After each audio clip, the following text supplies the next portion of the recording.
year 1990. The problem of traveling to the moon has been solved for many years. Space stations have been built there, and authorized personnel come and go as they wish.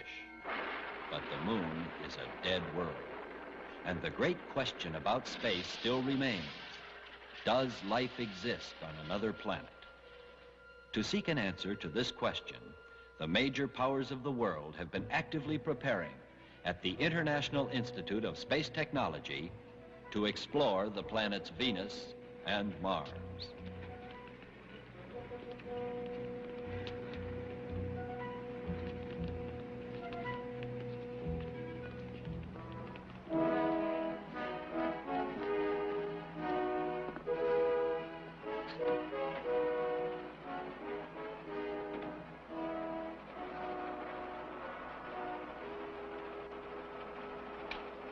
Ready for lunch? Ready for lunch? Yes. Oh, great, because I'm starved. I just finished a high G session in the centrifuge. How do you feel? Not bad, considering. How's the music of the spheres today? Listen.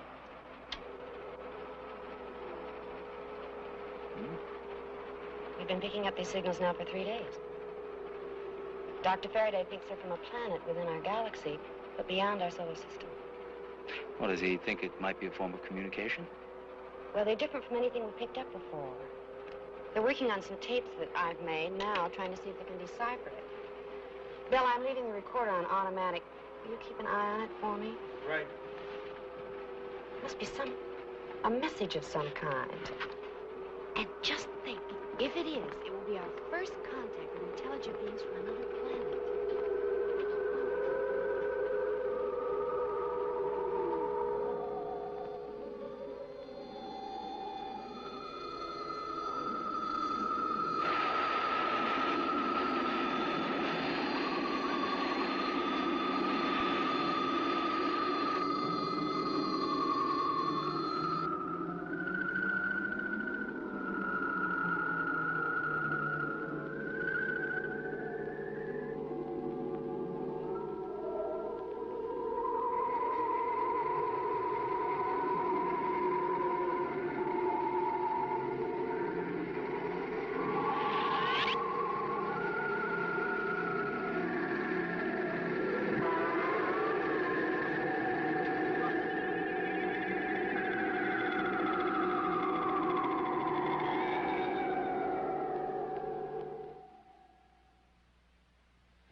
You certainly were hungry.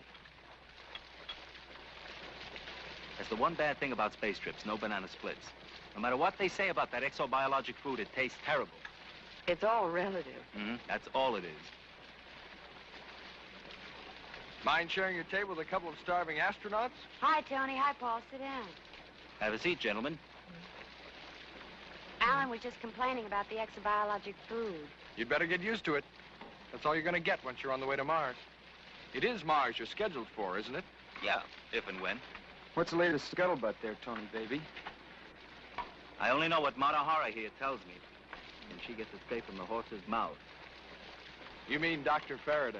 Well, I do hear a remark now and then. They seem to be making some excellent progress on that new radiation shield. As a matter of fact... Attention, all personnel.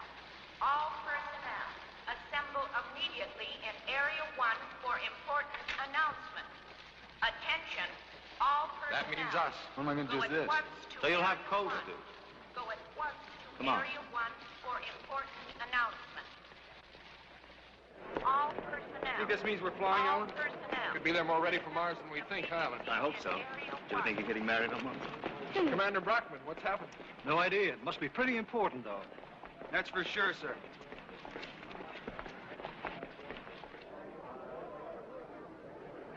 My friends and fellow workers, In the great adventure of space, I have the most important news to announce since our first successful landing on the moon 20 years ago. As many of you know, for several weeks now, we have been receiving organized signals from a far galaxy. This morning, our code experts finally deciphered the message these signals contain. It's a most extraordinary document. It's very long.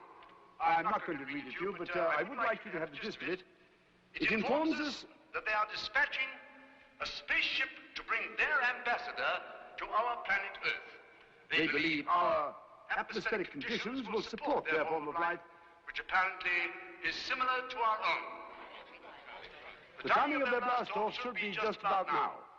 I wanted you here at Space Institute to be the first to know. I'm sure the entire world will await the arrival of this spaceship With the keenest anticipation. Thank you.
The world is impatiently waiting further information from the Space Institute, fixing position and probable time of approach of the space vehicle, bringing for the first time in our world's known history to our planet aliens who are our first visitors from a distant galaxy. Meanwhile, at 5:18 this morning, the California Satellite Observatory reported that an unknown object has crossed the orbit of the moon and is rapidly approaching Earth. Scientists unanimously agree that this is not the expected space vehicle itself, but is a mechanical device sent ahead by them for reasons unknown at the present time.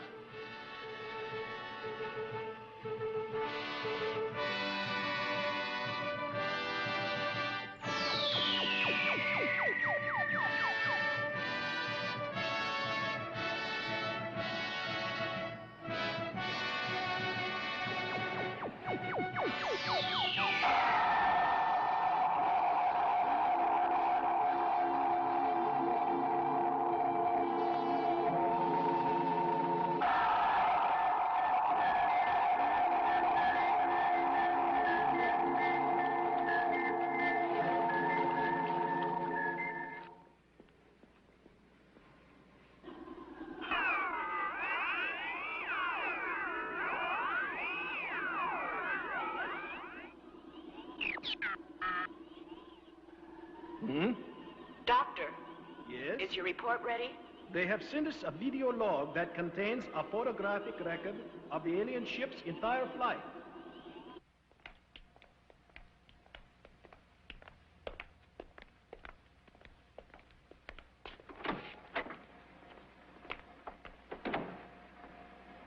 You ready? Yes, Doctor, it's in perfect working order. All right, let's see it.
Remarkable.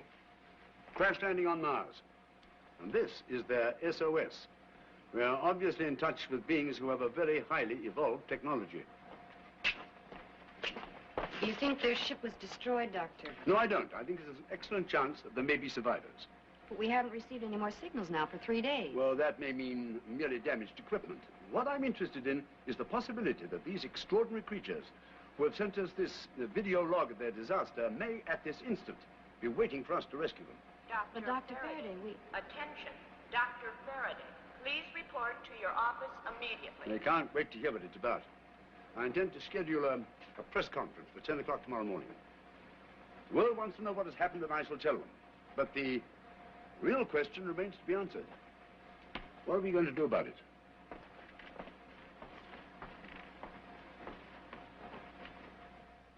And so it appears that these beings from another world have called for our help.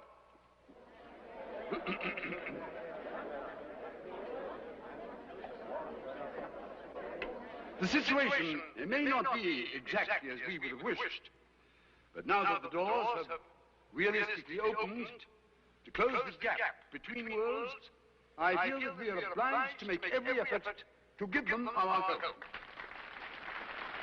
It is true, of course, that we aren't fully prepared to embark for Mars.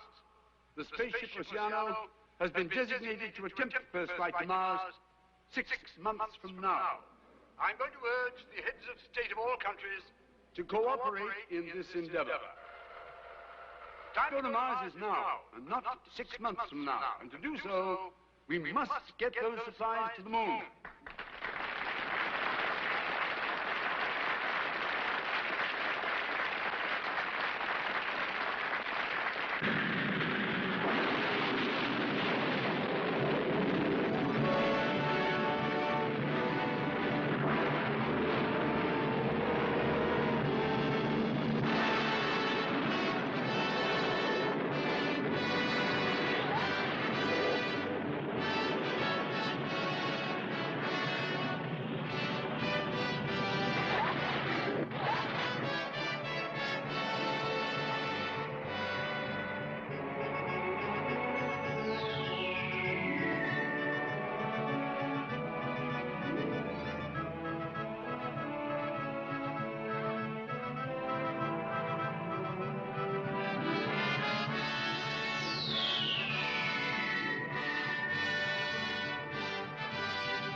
Attention, please.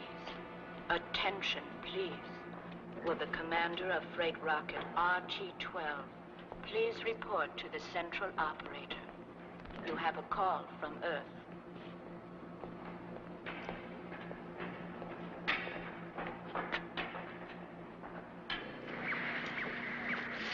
I'm sorry, Doctor. We don't seem to be able to pick up a thing. Their equipment must have been destroyed in the crash.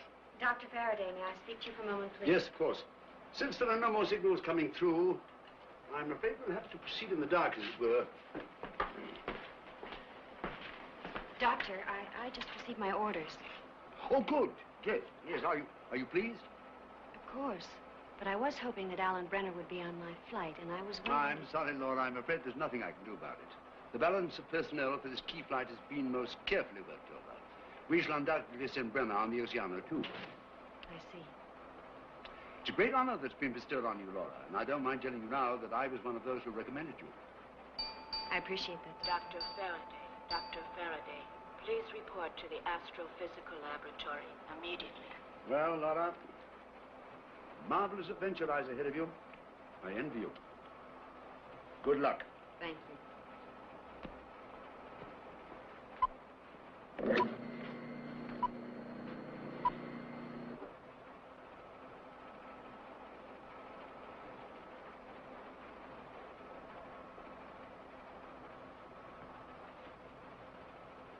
I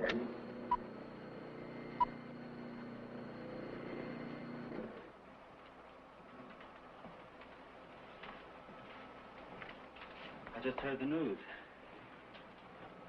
And I was just trying to get up enough courage to tell you. Well, we sort of figured it might happen this way. I know.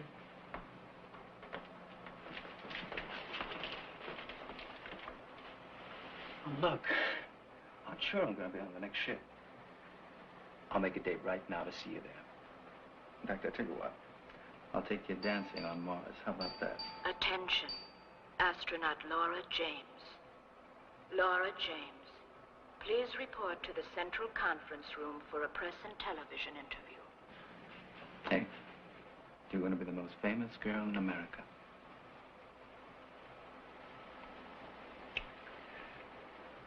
Now go on, tell them who you are and where you came from.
Minus 27 seconds in counting. Vernier, start. Report the ready position. 2/0, minus X-ray, 1-2. All systems green, Delta minus 1/8 seconds to start. Ready light is on. Countdown start.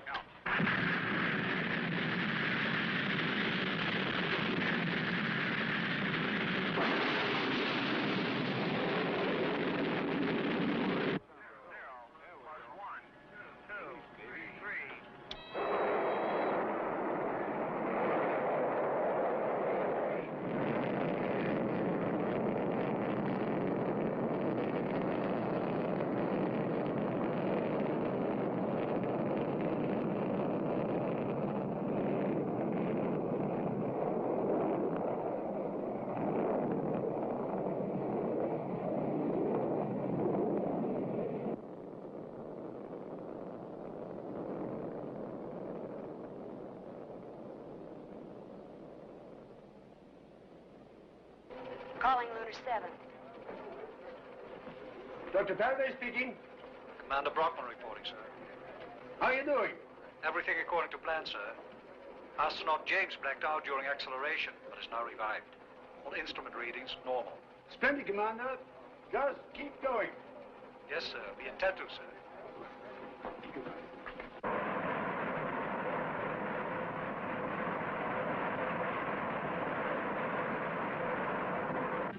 Accounting for the DH factor of drift, we've progressed 75 million miles toward Mars and are passing through perihelion to the Sun. Mars is giving off a red coloring and is becoming more vivid as we approach.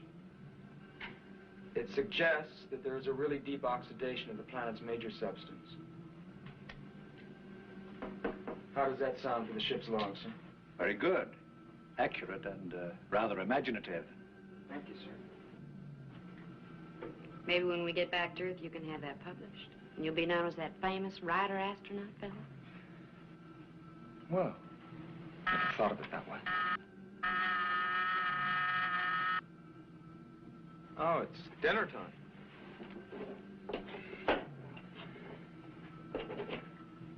Commander, aren't you going to eat dinner? No, I'm not very hungry. How about you? You very hungry? I'm starved. Well, good. So am I. Let's go eat. What's that? Something's happened to the instruments control side room.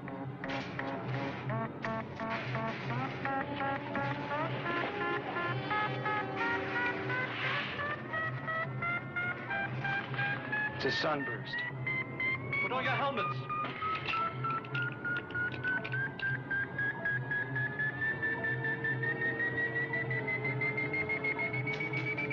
Hold your visor.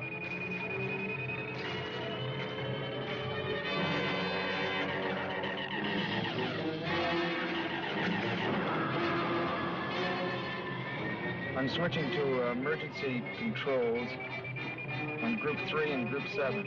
On to maximum protection. All controls are working. Use all power available. Yes, sir.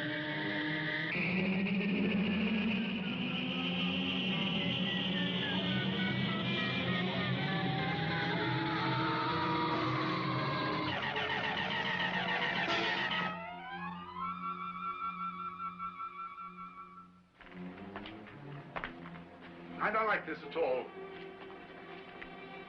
Why haven't we heard from them? Lunar Station 7. Calling Lunar 7. Laura? Laura? This is Faraday. Are you all right? We've just recorded a major sunburst. We are now trying to enter the orbit of Mars. The sunburst severely damaged exterior instruments. Using emergency instruments only. Very difficult. Laura! Laura! Come here, Luciano. It's not transmitting.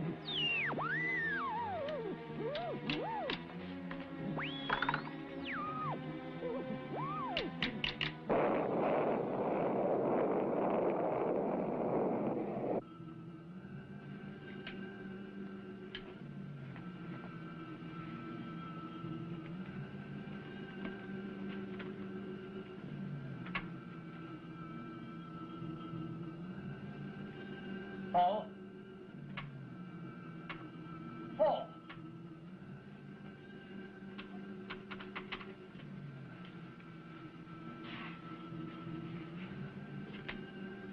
Paul! Laura! Are you all right? Laura? Yes. Bring the oxygenator tablets, quick!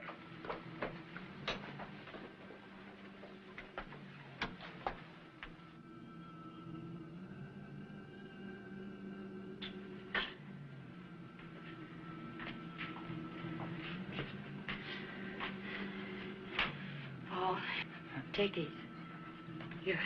They'll make you feel better.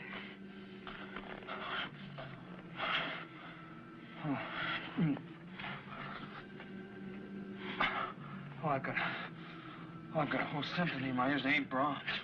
It will go soon. Are you feeling better? Oh, I guess our emergency equipment worked okay, huh? We're in orbit now. We've got to locate the ship. Paul, you do the observing.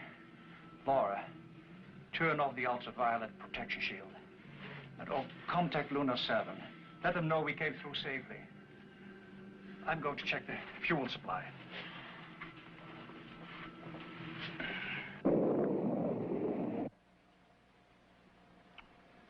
I'm very much concerned about the Oceano's fuel supply. That accident forced them to use more than they could spare.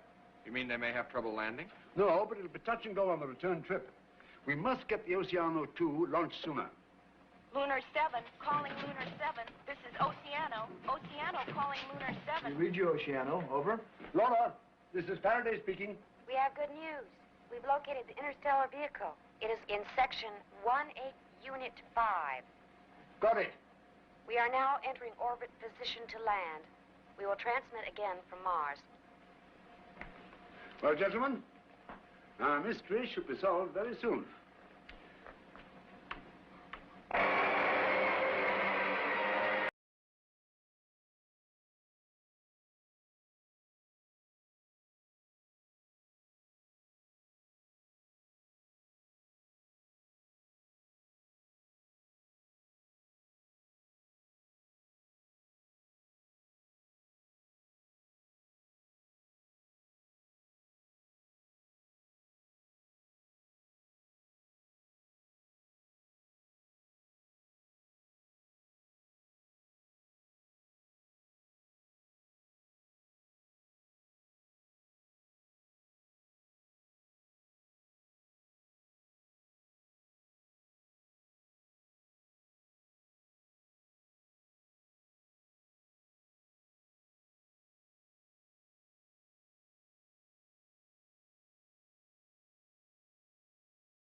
May we speak to you for a moment, Dr. Faraday?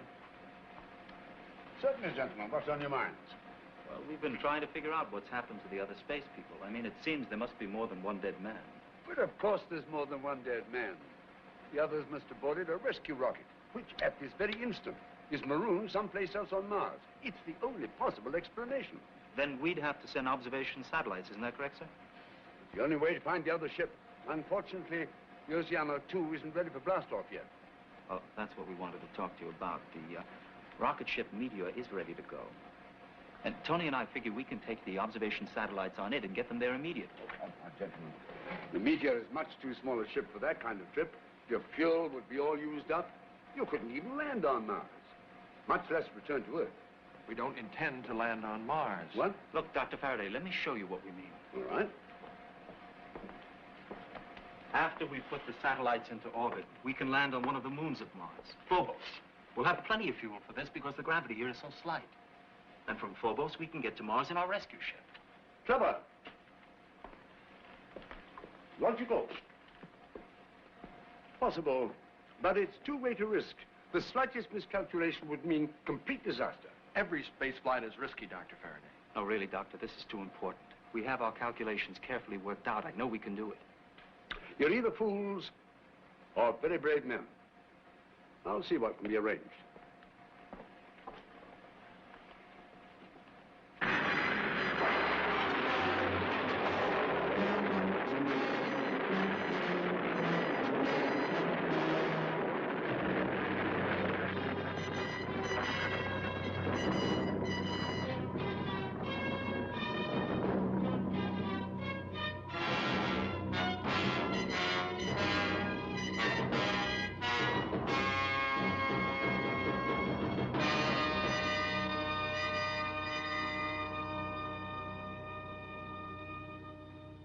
Hello, Meteor. Hello, Oceano. We have arrived in orbit. Congratulations, Tony. Let me speak to your co-pilot. There's someone here who wants to say hello. Alan can't speak now. He's releasing the observation satellites. Let's talk again at 22:30 hours. All right. Paul, Laura, come here. You can see the satellite.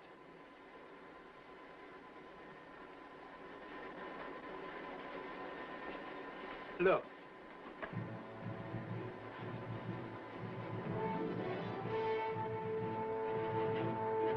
Now we'll find him. We'll find him for sure.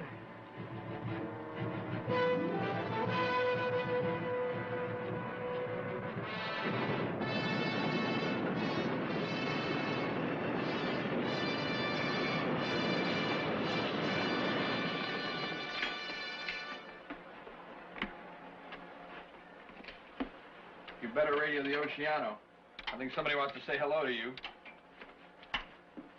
Calling Laura James. Calling Laura James. Come in, Laura James. That is not the correct contact signal, Astronaut Brenner. It seems to be the correct signal for me, Astronaut James. Alan, where are you? We've landed on Phobos. This is Brockman. How is it there?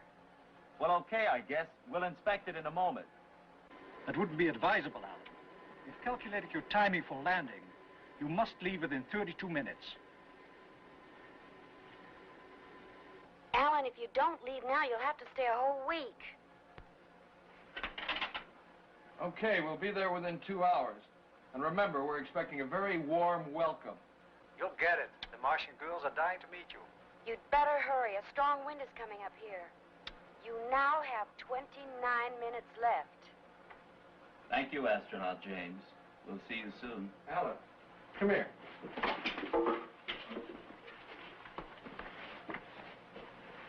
What is that? I don't know. But I think we'd better find out.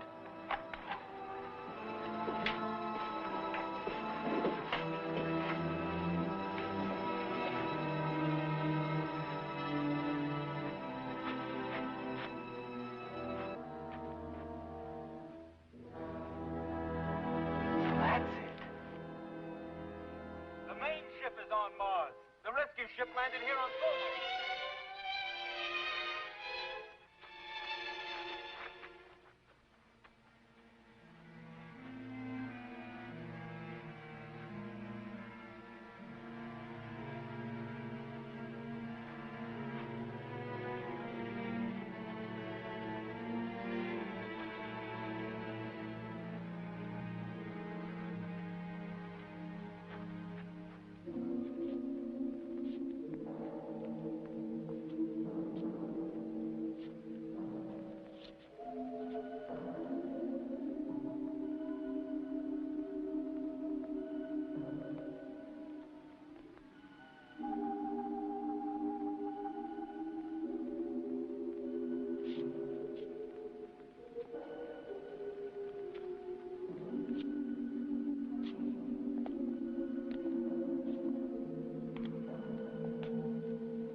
Please answer.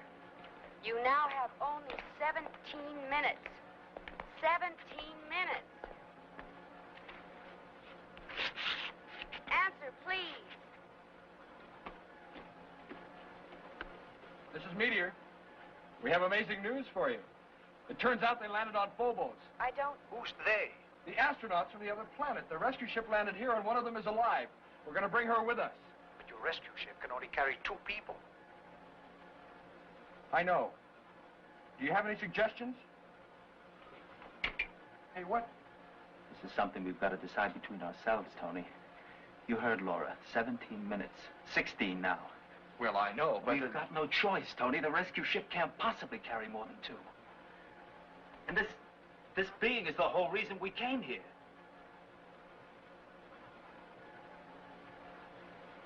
Okay, I'll stay. There's a decent chance that Oceana 2 will get here in time. No. So you go ahead and take her. No, that wouldn't be fair. Look, we don't have time to argue. If we miss the start, all 3 of us might die. Okay. Let's flip for it. All right, if it'll make you feel better. I haven't got any coins. All I have is paper moon money.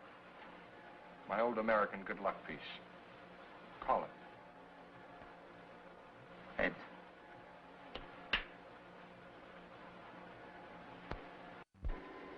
Meteor. Meteor, answer, please, Alan. I want to talk to you. It's no use. They had a decision to make, and I'm sure they've made it by now. Put up the radio beacon. Whoever is piloting that ship, they'll need all the help he can get in this storm.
I don't think we'll have any real difficulty in finding him.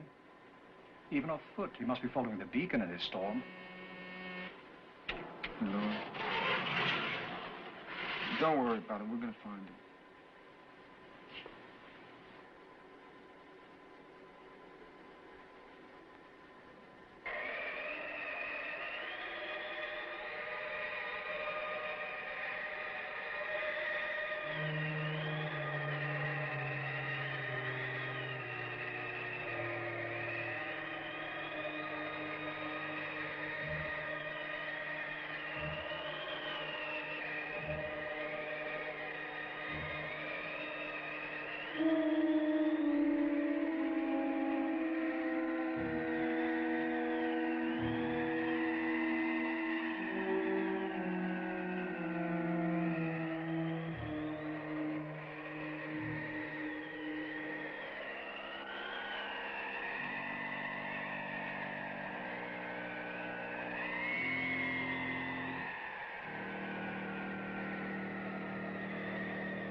Oh.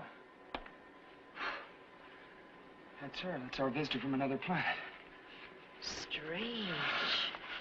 She seems so human, yet obviously not human at all. I know, it's uncanny. It's like what would happen to us if we'd been in another atmosphere. Does she seem to be all right? Anders just took her pulse. He says that it's beating much stronger than a human's if they were unconscious. So. Paul. What? Who brought her?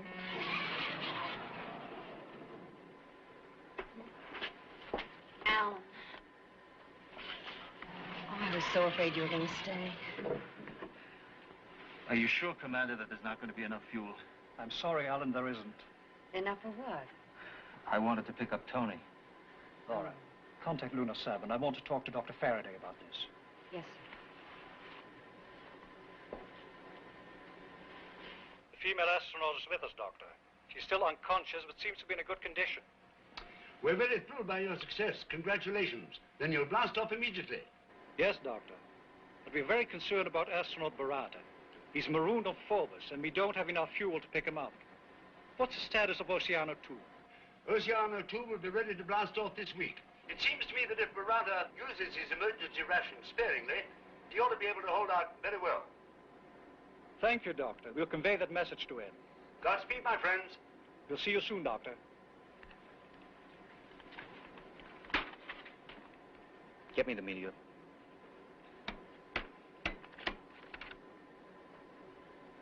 Hello, Meteor. This is Command Ship Oceano calling. Hello, Meteor. This is Command Ship Oceano calling. Answer, please. Tony, this is Alan. Listen, Tony, we have good news for you. Are you listening? Please answer. Meteor calling Spaceship Meteor. This is Command Ship Oceano calling. Why doesn't he answer? Are you sure you're sending properly, Laura? Yes, Alan. Who's sending for him? We'll just have to keep trying until we get him. Hello, Meteor. This is Command Ship Oceano. Answer, please. Tony, are you there? I have important news for you.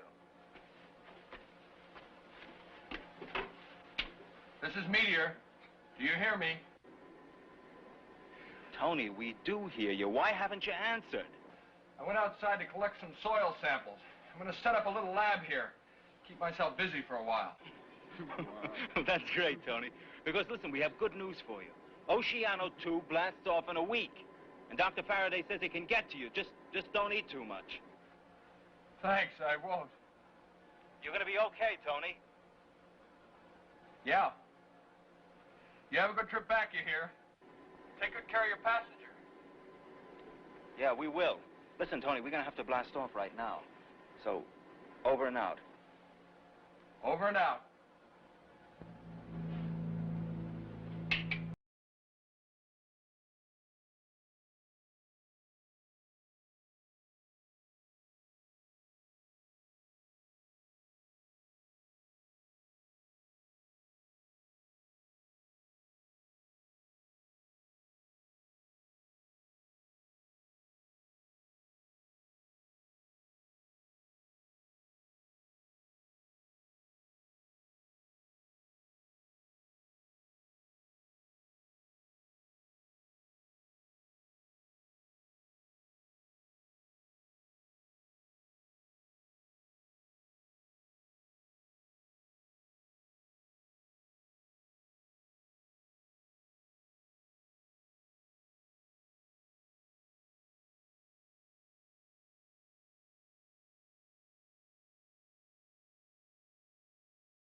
Well, it's time we got started. Alan, prepare the navigational chart. Yes, Commander. Laura, begin the timing check now. Yes, Commander. Paul. Yes, sir. I want you to make a thorough check of the electrical system and gravity simulator. Be sure we didn't miss any of the damage that was caused by the sunburst. Yes, sir. And oh, Paul, I think you're the logical choice to take care of our passenger. I thought of suggesting it to Laura. But it seems our visitor doesn't get along very well with her own sex. Yes, sir. Well, I'll do my best, Commander. You can count on me, sir. I'm sure you will.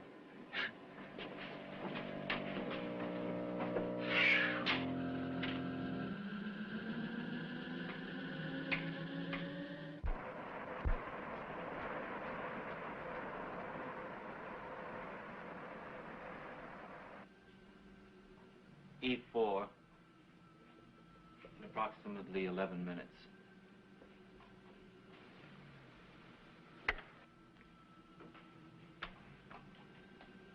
D1.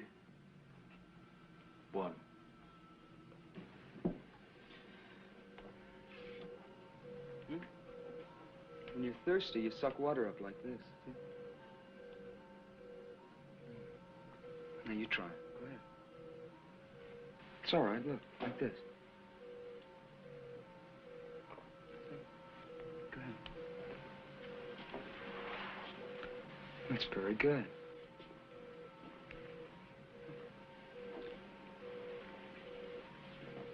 Now, how about the eating department? Let's try that, huh? See? Like this. It's good. It's not that it tastes so great, but it's so good for you. All right, now you try. Look, like this. Oh, sorry, first one.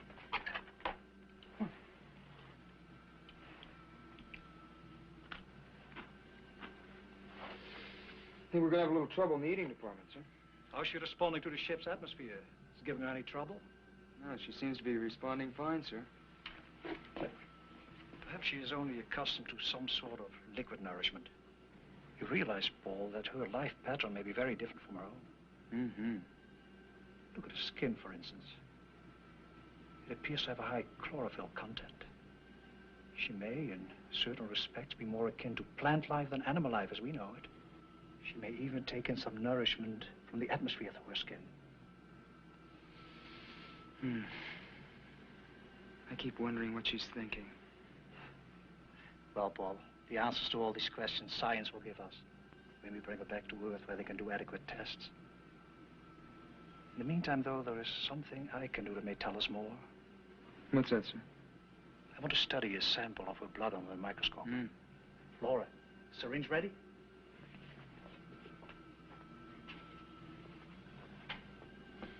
Take her arm, Paul. Yes, sir.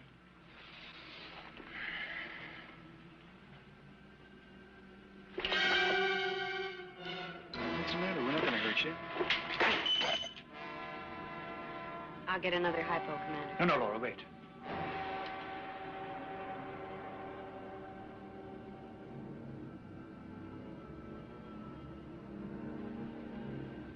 This is more than some childish fear of the needle.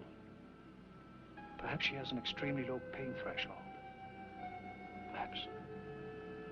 Perhaps what, sir? I don't know.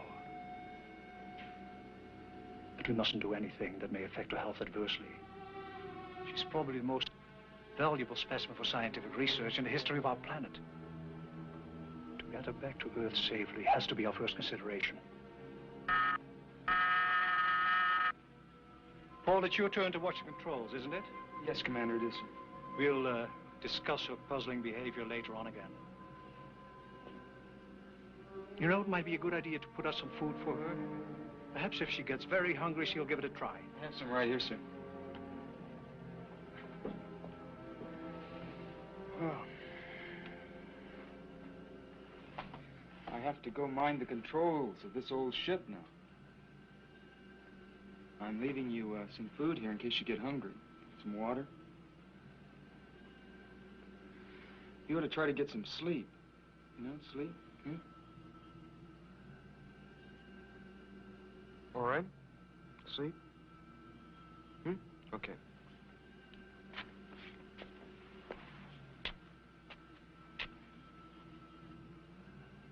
I've spent more time with her than the others. And I think that I've noticed something about her that the others haven't noticed yet. She has...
Paul.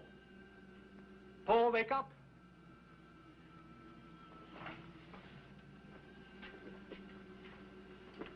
What's the matter? Laura, Alan, something's happened to Paul.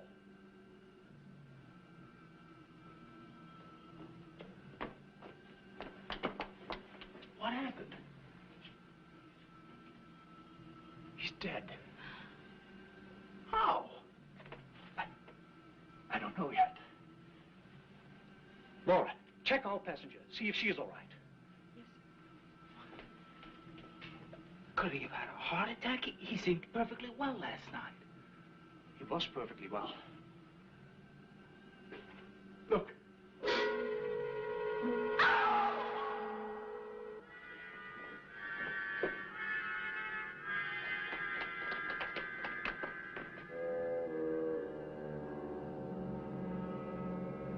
Now we know how she feeds, at least.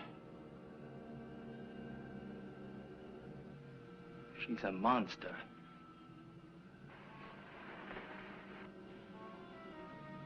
You notice how deep and heavy her breathing is? She's gorged herself with fresh blood. And now she's digesting like a boa constrictor that has swallowed a whole animal. She may remain like this for days. It's fascinating. Fascinating. It's horrible. We ought to destroy her right now. No, no, Alan, she's much too precious for that. Besides, how can we expect her to conform to our ideas of proper behavior? She's not necessarily aware that she has done wrong. Wrong from our point of view, that is. But she's much more than just an animal. She comes from a highly evolved planet. Technologically evolved, yes. But what about their social structure? Moral concepts, as we recognize them, may be non-existent in their society. They may be some sort of intellectual insect. Which feeds on human beings. Not ordinarily, no. They probably feed on the blood of some lower form of animal life on that planet, as we do on ours. No, not on blood. Oh, Alan, is there such a difference between blood and a rare beefsteak? All right, but what do we do? Take turns playing dinner for her? I don't think that will be necessary. We have a good supply of blood plasma with us. We'll use that to feed her.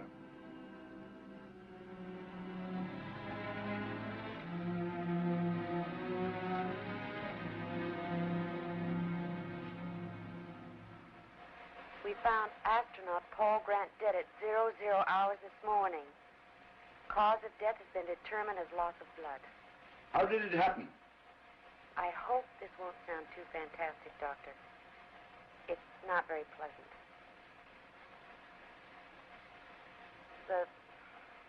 The creature from the other planet, she's fed on Paul, on his blood. How are you proceeding? The passenger is sleeping, not digesting. Apparently, she only feeds at intervals. We intend to give her blood plasma in the future. I see. You understand how important it is to keep her well and to bring her back with you safely. Commander Brockman has made this clear, Doctor. You will follow Emergency Plan 82 for the disposal of astronaut Grant's body. Yes, sir. That is our intention. Very well. Contact again in 24 hours. We will, Dr. Faraday.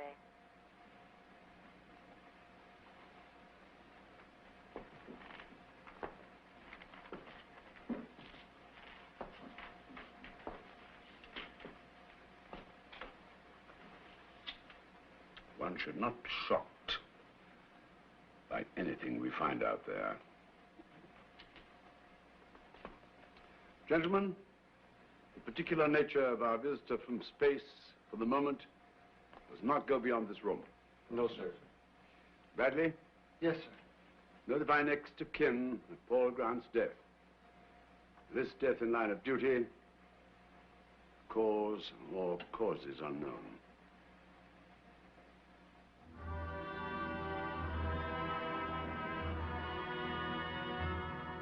Go ahead, Alan.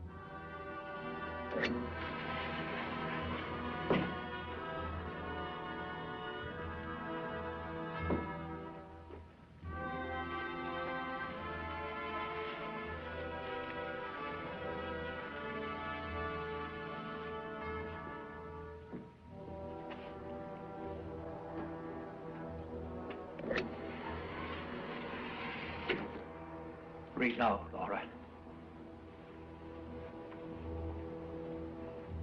Know ye that the Lord, he is God.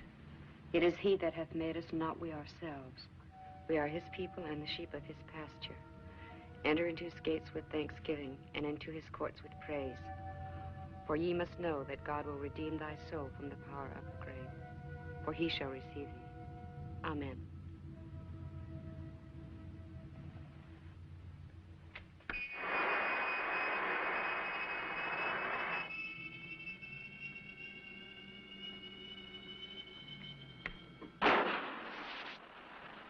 Into the wastes of outer space.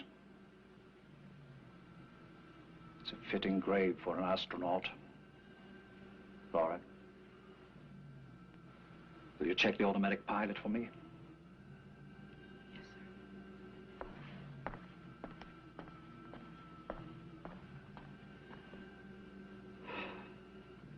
Alan, I need some exercise. Well, don't you think we ought to keep that thing tied up or something? I mean, when she wakes again, she's going to be dangerous. She'll only be dangerous when she's hungry, or if you're all asleep. So, we'll keep her fed, and one of us is going to stay awake at all time. You know, there's one thing that really bothers me. What's that? There wasn't any sign of a struggle. She must have attacked him in his sleep. What, do you mean that he wouldn't have felt it and wakened up? Not necessarily. People are often unaware of being attacked by a vampire bat while they're sleeping. Perhaps nature has given her a protective saliva that deadens the pain of the victim. Then afterwards, because of the lack of blood, consciousness never returns. No, Alan, I don't think it is a mystery that there was no sign of a struggle.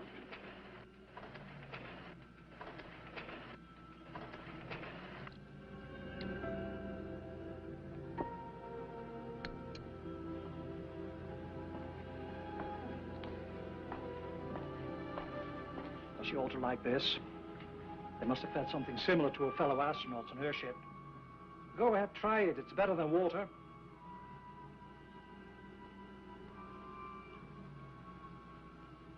There, you see? She'll be well fed, you'll be safe, and we'll bring a healthy specimen home with us. And if we run out of plasma, Commander? Well, in that case, we may have to take turns in contributing to her well-being. Oh, I know it sounds ghoulish, but is it really so different from having a patient aboard who needs frequent transfusions?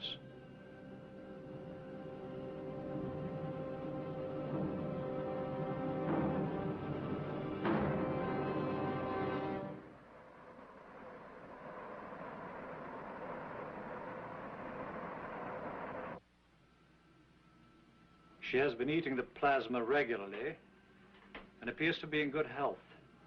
However, yesterday we ran out of supply, and from now on, it will be necessary.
Wake up this time, you won't be able to move.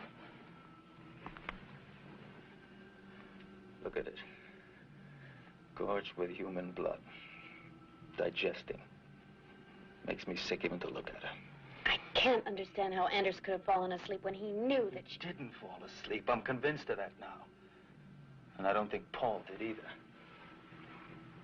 She does something. I don't know what. Kind of hypnosis. Some strange mental power that we don't have. I sensed it from the beginning. And it's deadly. Alan, I'm really afraid now for the first time. Well, don't be. We're going to get back to Earth, all right. And we're going to take our monster visitor with us. I only hope they know what to do with her. You're close enough now to retain Commander Bruckman's body on board with you. Now, after you land, it might be instructive to perform an autopsy. Yes, Dr. Faraday. I trust you're taking the utmost precautions from now on. Absolutely, sir. Now, your best landing location will be the Earth. We'll go into orbit for 24 hours and then receive final instructions. After today, change your radio contact to the Space Institute frequency. I shall be leaving for Earth almost immediately. Is that clear? Yes, Dr. Faraday. We'll see you very soon. Good luck. You'll need it. Things are going very badly on that ship. Very badly indeed.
She got to me, didn't she? Yes. What happened? I woke up, found her, pulled her off of you. We fought, and she just ran away.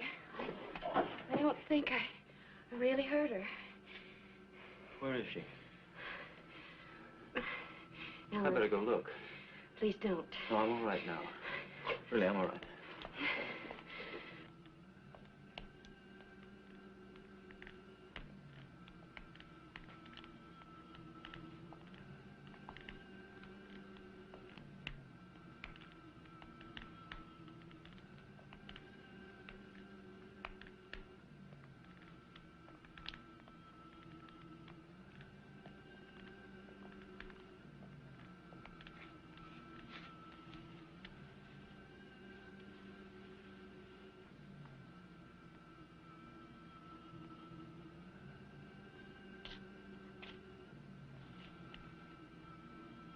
What's happened to her? No, don't come any closer, Laura. She's dead.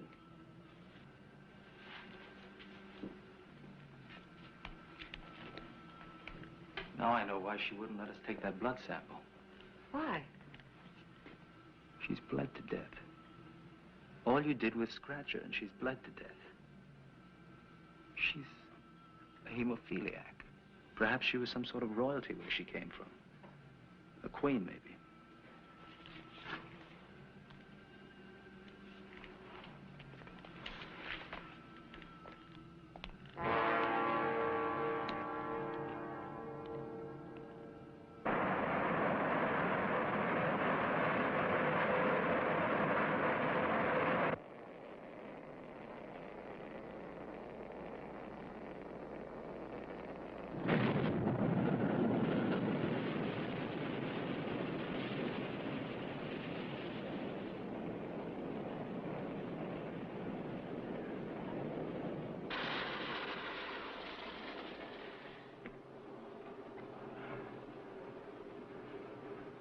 I thought we weren't going to have enough fuel. We might get our sun goggles. We haven't seen sunlight for so long, we might be blinded by it. But it'll sure feel good.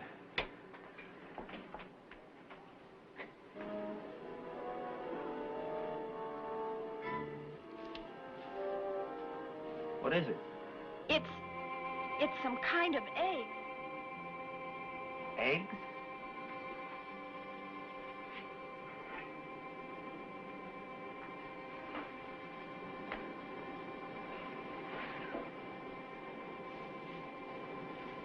That's it. That's why they sent her. She wasn't just an ambassador. She was a queen. A queen bee. Maybe this is how their society is set up. A queen who does all the breeding. Or maybe their planet was dying and they just sent her to bring her kind to Earth. Laura, we have to destroy it. But Alan. But don't you realize what they were trying to do? They sent her to Earth to find a new feeding ground for her race. To them, we're just animals to be eaten. We can't let these creatures breed on Earth. Alan, that's not for us to decide. Scientists from all over the world have been waiting for us to bring back something living, and they'll keep them under control.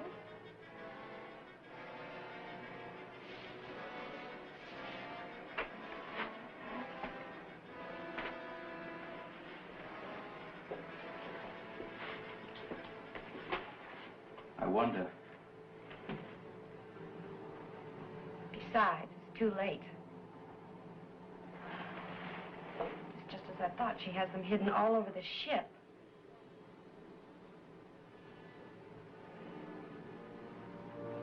They'll have to tear this ship apart piece by piece and fumigate it.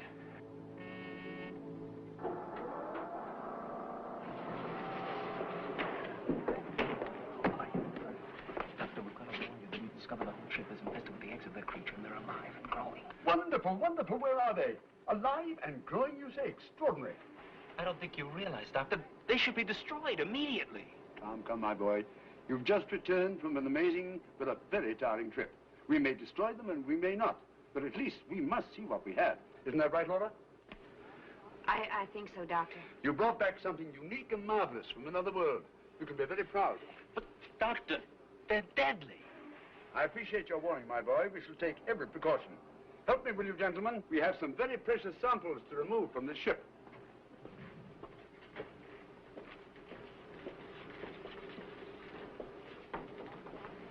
Well, I tried. They're scientists, Alan. They know what they're doing. I hope so. Come on. Let's touch Earth and feel sunshine on our faces again.